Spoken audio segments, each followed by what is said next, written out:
Apologize now. Apologize? You can't be serious.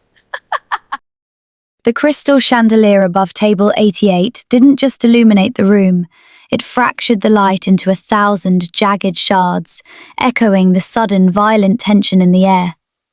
Around them, the hum of Seoul's elite, the soft clink of silverware, and the murmur of billion-won deals evaporated into a vacuum. Ji-hoon Park stood slowly. He didn't rush. Men like him moved with the terrifying patience of a predator that knew the exit was already blocked. His tailored suit, dark as a bruised lung, seemed to absorb the very light of the restaurant. Across from him, his mother sat with a spine of ivory, her silence more demanding than a shout. "Apologize to my mother," Ji-hoon said. The words were low, vibrating with the weight of a man who had never been told no.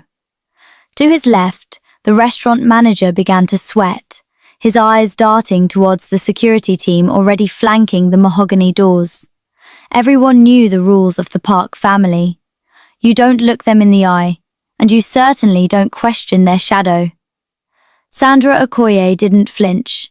She stood with her notepad pressed against her hip, her Nigerian-Korean heritage lending her a regal, unbothered grace that felt entirely out of place in a room full of people who bought their confidence. She looked at the elder Mrs. Park, who had just spent 5 minutes mocking Sandra's foreign cadence, and then she looked at the monster in the designer armor. Then, the sound broke the silence. Sandra laughed. It wasn't a nervous giggle or a frantic plea for mercy. It was a rich, melodic sound of genuine, unfiltered amusement. She shook her head slightly, her natural curls catching the light, as if she had just heard the most ridiculous joke of the century. "You're serious?" she asked, her voice steady and warm, cutting through the frost of his command.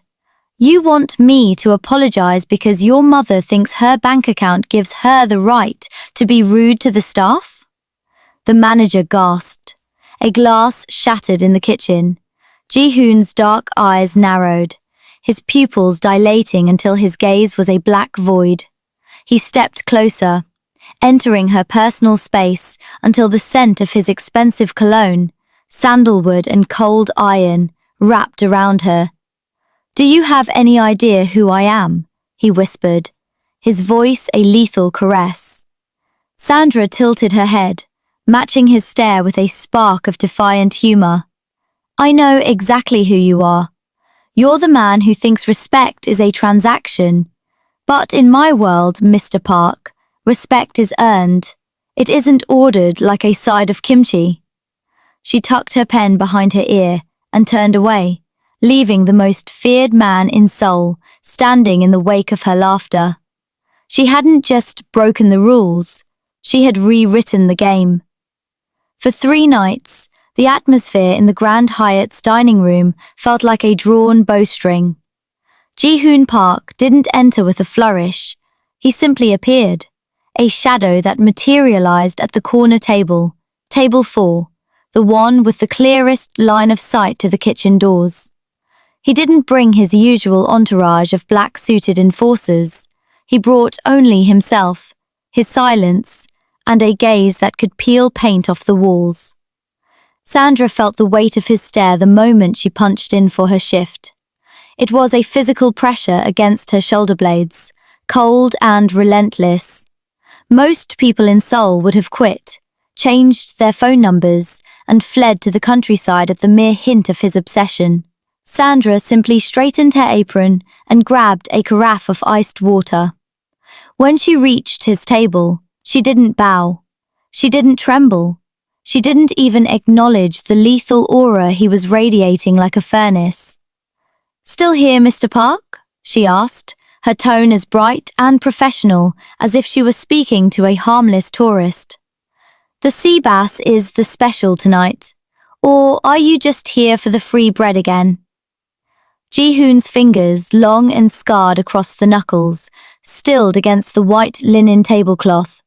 He looked up, his dark eyes searching for a flicker of fear, a tremor in her hand, anything that signaled he had reclaimed his power. He found nothing but a tired student who wanted to finish her shift. "You haven't apologized," he said, his voice a low, dangerous velvet. Sandra clicked her pen, her expression one of mild, maternal patience. "And you haven't ordered. I have a family of 6 at table 12 who are actually hungry, so if we're going to play the great oppressor tonight, can we do it quickly? I'm on a clock." A muscle jumped in Ji-hoon's jaw. He was used to men begging for their lives at his feet. He was used to women preening for a single glance from the heir of the park syndicate. He was not used to being treated like an annoying customer who was holding up the line. "I could have this building leveled by morning," he whispered, leaning forward until he could see the amber flecks in her defiant eyes. Sandra didn't blink. She leaned in just as close, her scent of vanilla and citrus clashing with his expensive cologne. "And I could have you banned for loitering without ordering, which would be much more embarrassing for your reputation, wouldn't it? Water or sparkling, Ji-hoon?" The use of his first name was a jagged glass shard to his pride. It was an equalizer he hadn't invited. He watched her walk away, her gait steady and graceful, leaving him alone in the corner. He was the king of the underground, yet in this brightly lit room, he felt like a ghost haunting a woman who refused to believe in spirits. He hated her, he was certain of it, and yet he found himself signaling the sommelier for the most expensive bottle on the list, just to ensure she had to come back to his table one more time. The summons didn't come via a waiter or a hushed whisper in the dining room.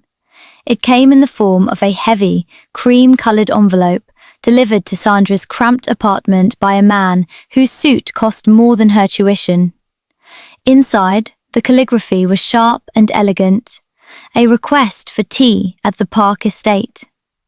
It wasn't an invitation, it was a subpoena from the matriarch of the underworld. Sandra arrived at the gates of the sprawling hillside manor, expecting an ambush or a payoff. Instead, she was led through corridors of silent marble and ancient ink paintings to a sun-drenched veranda. Mrs. Park sat there, draped in silk the color of a bruised plum, her frail frame belying the predatory sharpness in her eyes. She looked like a woman who had survived 1,000 winters in a house built on bone. "You didn't bow," Mrs. Park noted, her voice a fragile rasp as she poured a stream of dark tea into a porcelain cup. "My mother taught me that if you bow too low, you lose sight of the person standing in front of you," Sandra replied, taking the seat opposite her without being asked. A ghost of a smile touched the elder woman's lips, a terrifying, knowing expression. "My son is a blunt instrument. He thinks fear is the only currency worth trading. But he is young, and he is surrounded by sycophants who breathe only when he gives them permission. He is becoming bored, Sandra, and a bored king is a dangerous one." Sandra raised an eyebrow. "Is this the part where you offer me a check to disappear?" "Quite the opposite," Mrs. Park said, sliding a leather-bound contract across the table. "I am dying, my dear. Not today, perhaps not tomorrow, but soon enough. My son has no one who speaks to him with a tongue that isn't coated in sugar or terror. I want to hire you as my personal companion. You will live here. You will read to me, walk with me, and most importantly, you will continue to laugh when my son enters the room." The air in the garden shifted. Sandra felt the sudden, heavy prickle of electricity against her skin before she heard the footsteps. Ji-hoon stepped onto the veranda, his dark coat flared behind him like a shadow. He stopped dead, his gaze snapping from his mother's calm face to Sandra's defiant one. The shock in his eyes was quickly replaced by a low, simmering fury that turned the afternoon air thick. "Mother, what is this?" he demanded, his voice dropping an octave.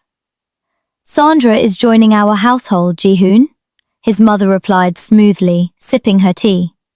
"She has a quality your guards and advisors lack. She has a spine." Ji-hoon looked at Sandra, his jaw tight enough to crack. For the first time, he wasn't the one haunting her. She was the one invading his sanctuary. He was a man who lived by ironclad boundaries, and his mother had just invited the only person who could break them into the center of his world. Sandra met his murderous stare and offered a small mocking toast with her teacup. "I hope you don't mind, Mr. Park. I'm told the service here is excellent." The silence of the Park estate was never peaceful. It was a heavy, curated quiet that tasted of iron. Sandra had been in the manor for a week, moving through the halls like a ghost in denim against a backdrop of silk. She was reading to Mrs. Park in the library when the muffled sound of a struggle drifted through the heavy oak doors. A thud, a sharp intake of breath, and the low, rhythmic vibration of Ji-hoon's voice. Curiosity was a dangerous trait in this house, but Sandra had never been good at looking away. She stepped into the hallway and found the door to Ji-hoon's private study ajar. Inside, the air was thick, with the scent of expensive tobacco and copper. Ji-hoon stood over a man, trembling on the Persian rug. He didn't have a weapon. He didn't need one. He simply stood with his hands in his pockets, his shadow stretching across the victim like a shroud. "You stole from the grandmother who runs the market in Mapo," Ji-hoon said, his voice devoid of heat. "That market is under my protection, which means you stole from me." He raised a hand, and the two enforcers in the shadows stepped forward. Sandra didn't scream. She didn't turn and run. She pushed the door open the rest of the way, the heavy wood groaning on its hinges. "Is this the surgical thinking your mother bragged about?" she asked, her voice cutting through the violence like a cold blade. Ji-hoon froze. He turned slowly, his eyes dark with a primal, interrupted fury. "Get out, Sandra. This isn't a hotel restaurant. This is how the world actually works." "No," she said, stepping into the room, stepping over the line of blood on the carpet. "This is how a man who lacks imagination works. You break his hands, he can't work. He can't work, he can't pay you back. You just create a vacuum of misery because you're too proud to find a solution that doesn't involve a bandage." Ji-hoon took a step toward her, his presence suffocating.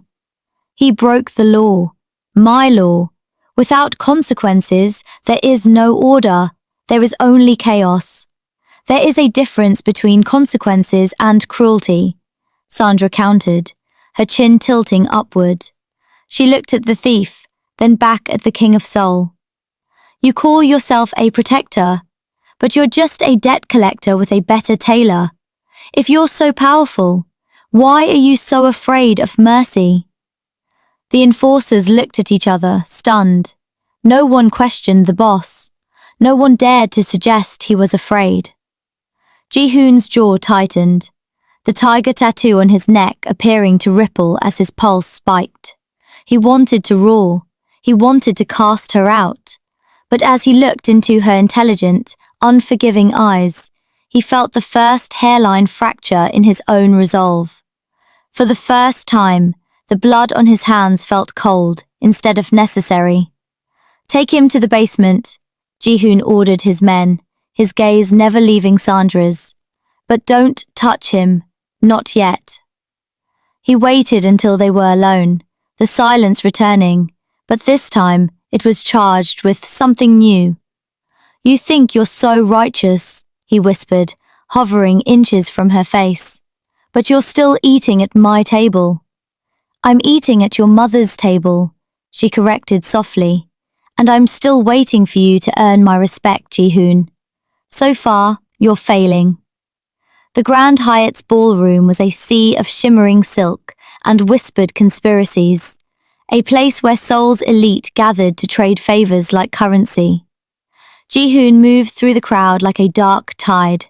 But tonight, all eyes were anchored to the woman on his arm.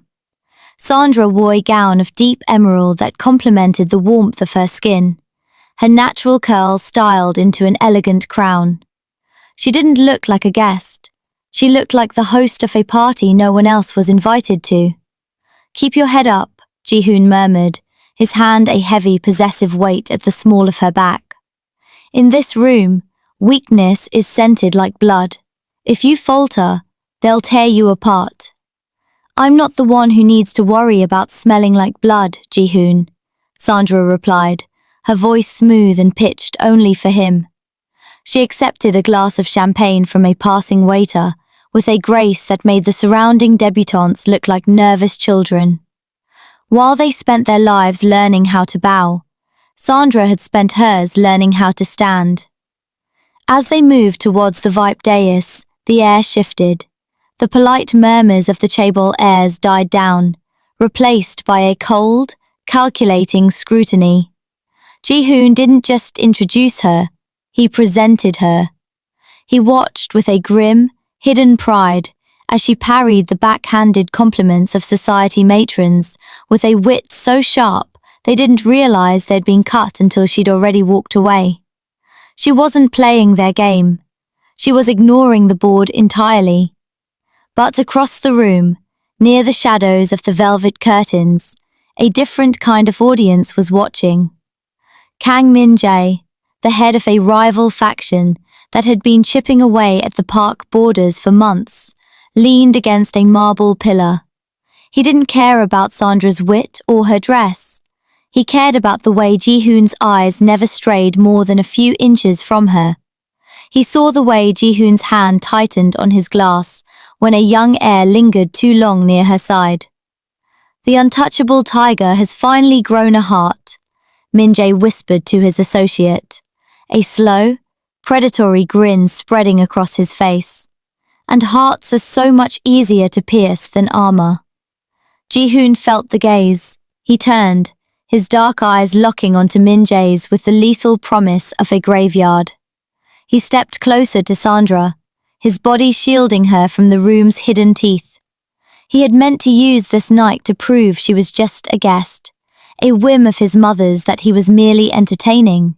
Instead, he had shown the entire underworld exactly where to aim if they wanted to watch him bleed. "We're leaving," Ji-hoon said, his voice suddenly thick with an urgency she hadn't heard before. Sandra frowned, sensing the change in the atmosphere. "The night is just starting, Mr. Park. Are you afraid I'm outshining you?" "I'm afraid," he whispered, leaning down so his lips brushed her ear, "that I've just made you the most valuable target in this city." The rain in Seoul didn't fall. It hammered against the manor's floor-to-ceiling windows like a warning.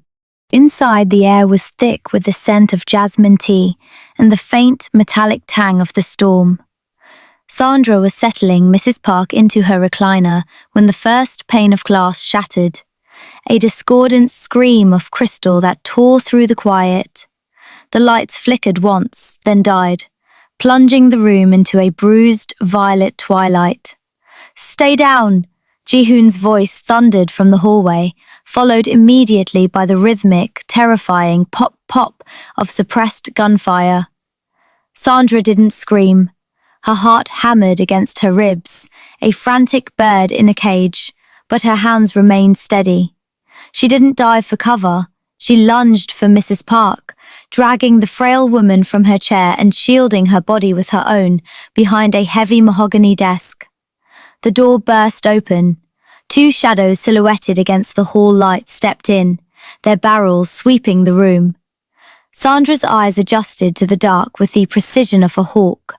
She saw the heavy porcelain vase on the side table, a Ming Dynasty relic Ji-hoon prized above all else.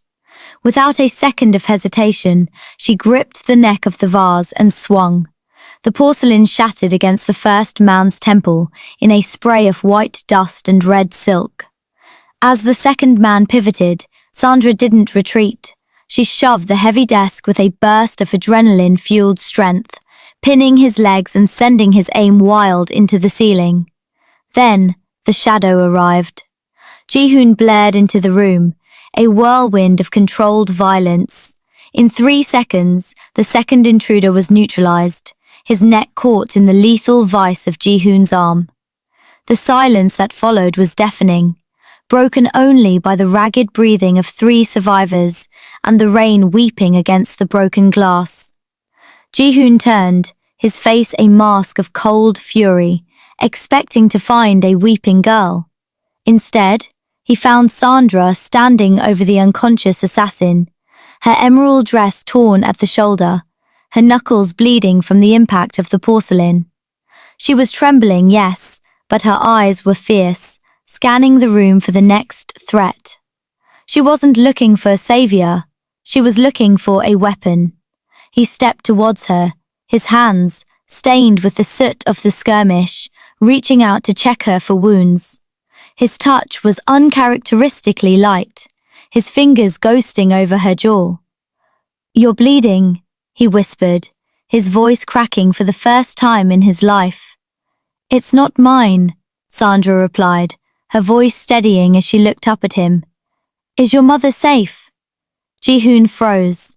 He had spent his life surrounded by men who would die for him out of fear, and women who would lie for him out of greed. But here was Sandra, who had nothing to gain from his world, standing in the wreckage of his empire to protect the only person he loved. In that moment, the obsession that had consumed him since her laugh in the restaurant crystallized into something far more dangerous. It wasn't just a need to break her or own her. It was a terrifying, soul-deep realization that he would burn every bridge in Seoul just to keep the light in her eyes from dimming. He wasn't just obsessed, he was lost. The boardroom was a subterranean vault of cold concrete and ancient, unspoken rules. Around the heavy slate table sat the Council of Elders, men whose faces were maps of old wars and whose hands had stayed clean for decades, while others bled on their behalf. At the head of the table, Ji-hoon sat in a throne-like chair that felt, for the first time, like a cage. The air was thick with the scent of unlit cigars and the stale breath of judgment. Elder Choi, a man whose family had served the Parks for 3 generations, leaned forward. His voice was a dry rattle. 당신은 그녀를 떠나야 "You are the tiger of Seoul, Ji-hoon. A tiger does not keep a lamb in his den unless he intends to eat it. But you let the lamb bite back. You let her walk among us as if she is an equal."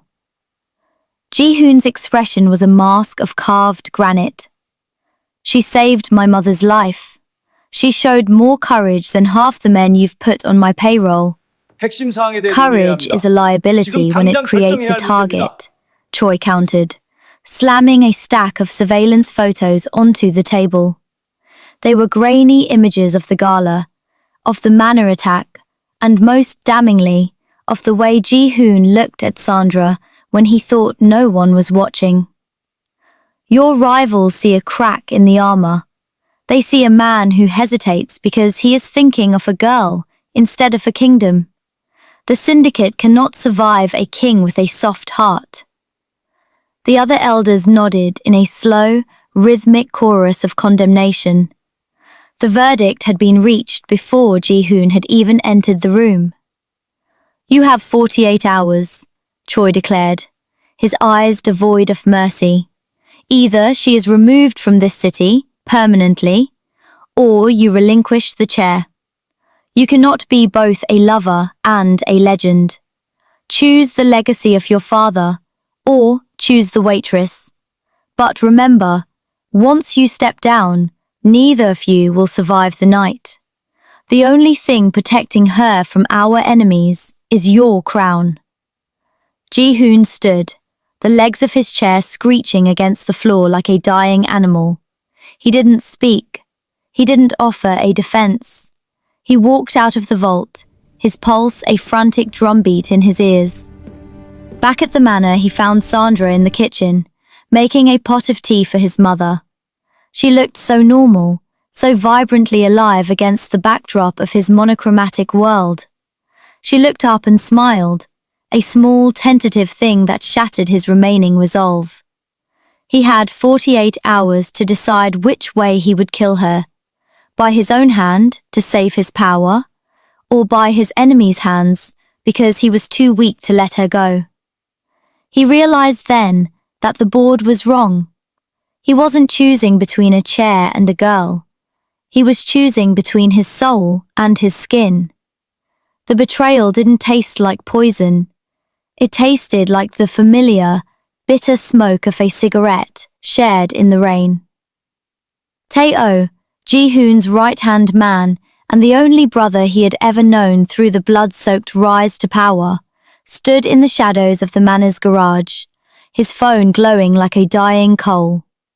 He had watched Ji-hoon's descent into the light with a growing cold dread. To Tae-oh, Sandra wasn't a woman. She was a virus. She had made the tiger hesitate, and in their world, hesitation was a death sentence for everyone. "It's for the good of the family," Tae-oh whispered into the receiver, his voice cracking only slightly as he sent the GPS coordinates for the safe house where Ji-hoon had planned to hide Sandra during the transition. An hour later, the silence of the safe house, a secluded villa on the outskirts of Incheon, was shattered by the screech of tires and the heavy thud of tactical boots. Sandra had been packing a small bag, her mind racing with the weight of the look Ji-hoon had given her before he left to face the board. She heard the break-in before she saw them. She reached for the kitchen knife she'd kept hidden under the pillow, but the strike was professional, swift and overwhelming. By the time Ji-hoon arrived, the villa was a hollow shell. The scent of her citrus perfume still lingered in the air, a cruel ghost of her presence. On the floor lay the small Nigerian flag keychain she always carried, a piece of her home crushed under a heavy footprint. Ji-hoon's phone buzzed. It wasn't a ransom demand. It was a video from Kang Min-jae. Sandra was tied to a chair in a derelict warehouse, her face bruised, but her eyes still burning with that same, defiant fire that had started it all. "You let your guard down, Ji-hoon." Min-jae's voice drifted through the speaker, mocking and thin. "Your own shadows opened the door for us." Ji-hoon dropped the phone, the glass screen spiderwebbing across the floor. The realization hit him with more force than a bullet. His untouchable status was a delusion. He had spent his life building a fortress of fear, only to find that the foundations were made of sand, and the men he trusted were merely waiting for him to fail. He wasn't a king. He was a target who had handed his enemies the arrow. The tiger tattoo on his neck throbbed, a searing heat that matched the roar of the monster finally waking up in his chest. He didn't call his men. He didn't call the board. He walked to his car, the engine growling to life like a promise. He didn't need a syndicate to save her. He just needed to become the nightmare they all feared he had forgotten how to be. The warehouse on the edge of the Han River smelled of stagnant water and old sins. Inside, Kang Min-jae's men moved like vultures around the carcass, but the woman tied to the chair wasn't acting like prey. Even with a split lip, Sandra held her head high, her eyes tracking the movements of her captors with the cold precision of a mathematician. The silence didn't break, it exploded. The warehouse's corrugated metal doors didn't just open, they were liquidated by a black SUV traveling at 60 miles per hour. Before the dust could settle, Ji-hoon emerged from the wreckage. He had shed his designer suit for a tactical black shirt that clung to his frame, the full sleeves of his black tiger and peony tattoos visible and gleaming with sweat. He wasn't a businessman anymore. He was the myth they whispered about in the dark. "Kill him!" Min-jae screamed, retreating behind a wall of crates. Gunfire ripped through the air, sparks flying off the rusted machinery. Ji-hoon moved with a terrifying, fluid grace, a shadow that struck and vanished. He wasn't just fighting, he was dismantling them. But the numbers were against him. 3 men closed in on his flank, pinning him behind a stack of steel drums. "Ji-hoon, 12 o'clock!" Sandra's voice rang out, sharp and steady. She didn't wait for him to respond. While the guards had been distracted by the initial crash, Sandra had been working the fraying edge of her zip ties against the sharp corner of her metal chair. With a final violent jerk, her hand snapped free. She didn't run for the exit. She grabbed a heavy industrial wrench from a nearby workbench and lunged at the man, leveling a shotgun at Ji-hoon's head. The sound of the wrench connecting with the man's temple was sickeningly solid. As he went down, Sandra caught the shotgun before it hit the floor. She rolled behind the workbench, racked the slide and fired into the ceiling, the thunderous roar forcing the remaining gunmen to dive for cover. "You're late," she shouted over the chaos, her almond eyes locked onto Ji-hoon's. A dark, feral grin broke across Ji-hoon's face, a look of pure, unadulterated admiration. He vaulted over the drums, his blade finding the throat of the nearest attacker, and moved toward her. They met in the center of the kill zone, back to back, a symphony of tiger-like aggression and calculated Nigerian fire. "I had to find the right car to crash," Ji-hoon growled, his hand briefly squeezing her shoulder, checking her pulse through the touch. "Next time, just call a taxi," Sandra replied, spinning to butt-end a guard who tried to rush her. They fought their way out not as a savior and a victim, but as a unit. In the carnage of the warehouse, the black tiger and the waitress who wouldn't bow became a legend. As they reached the SUV, the building behind them began to groan under the weight of the destruction. Ji-hoon slammed the door shut, his gaze lingering on the woman who had just saved his life as much as he had saved hers. The blood on the warehouse floor was still wet when Ji-hoon dismantled the Council of Elders. He didn't use bullets this time. He used the truth. He walked into the slate-walled boardroom with Sandra's bloodied Nigerian flag keychain in one hand and the dossiers of their betrayals in the other. He didn't ask for their loyalty. He took their breath away with a single command. The old ways were dead, or they were. Those who had conspired with Min-jae vanished into the fog of the Incheon docks, and the remaining shadows learned that the tiger's heart didn't make him soft. It made him more precise. 3 months later, the Grand Hyatt's luxury restaurant was closed to the public. The crystal chandeliers were dimmed to a soft golden hum, and the frantic energy of the city was held at bay by the heavy mahogany doors. At table 88, the very spot where the world had first tilted on its axis, Sandra sat in a dress of shimmering gold. She wasn't wearing a uniform. She wasn't holding a notepad. She looked out at the Seoul skyline, her reflection in the window showing a woman who had faced the dark and forced it to blink. The kitchen doors swung open, but it wasn't the manager who emerged. Ji-hoon walked toward her, his sleeves rolled up to reveal the black tiger and the peonies, his gait stripped of its usual predatory menace. In his hands, he carried a tray with a single, steaming bowl of jollof rice, her mother's recipe, perfected after weeks of him intimidating the hotel's head chef into silence. He set the plate down with practiced care, then stood at attention, a ghost of a smirk playing on his lips. "The service is a bit slow tonight, Mr. Park," Sandra noted, her eyes dancing with the same humor that had once driven him to the brink of madness. "The chef have a difficult time with the spices," Ji-hoon replied, his voice a low melodic velvet. "He's quite stubborn. He refuses to bow to tradition." I like the sound of him, she whispered. Ji-hoon didn't return to his seat. Instead, he reached into his pocket and pulled out a small, velvet box. He didn't kneel. He knew she didn't want a king to humble himself. She wanted a man to stand beside her. He opened the box to reveal a ring of black gold, set with a diamond that burned like a star. I spent my life demanding apologies and extracting debts, he said, his gaze locking onto hers with a vulnerability that would have terrified the board. But you taught me that the only thing worth owning is the respect I didn't have to buy.